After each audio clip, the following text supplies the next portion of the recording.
On en est où là dans l'ampleur du ralentissement? Et quels sont d'ailleurs les pays peut-être les plus marqués par la récession, ceux qui s'en sortent le mieux? Bref, comment va l'Europe en ce moment?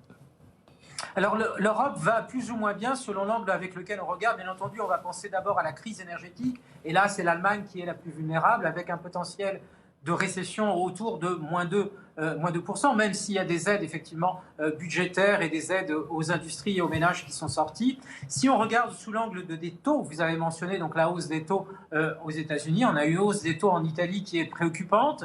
Et là, sous l'angle de la dette, et bien entendu, c'est l'Italie qui ressort avec une question sur est-ce que la dette italienne est soutenable au regard d'une croissance potentielle qui est extrêmement faible, qui est tout juste aux alentours de 0,2, 0,3%.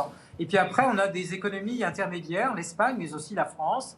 La France bénéficie du poids des services et d'une spécialisation industrielle qui est plutôt intéressante effectivement dans le secteur européen en comparaison avec l'Allemagne, la défense, la technologie, l'agroalimentaire, l'automobile et aussi bien entendu le poids des secteurs services et financiers qui font que dans un premier temps il y a plutôt une résistance, même si la France, on le voit bien, devra aussi, elle, évoluer sur le débat énergétique et les fonds qui seront alloués sur une évolution donc à moyen terme. Donc, au total, je dirais éviter la fragmentation, c'est ça le mot clé peut-être pour cette économie européenne qui, prise individuellement, pays par pays, peut présenter des facteurs de vulnérabilité selon le choc auquel on fait face. Et là, la politique monétaire et la politique budgétaire et celle de la Commission sont intéressantes en ce moment, même si, par exemple, sur le volet énergétique, je trouve que acheter du gaz ensemble, c'est une très très bonne idée, mais pourquoi pas l'avoir eu au mois de juin ou au mois de juillet plutôt qu'au mois d'octobre?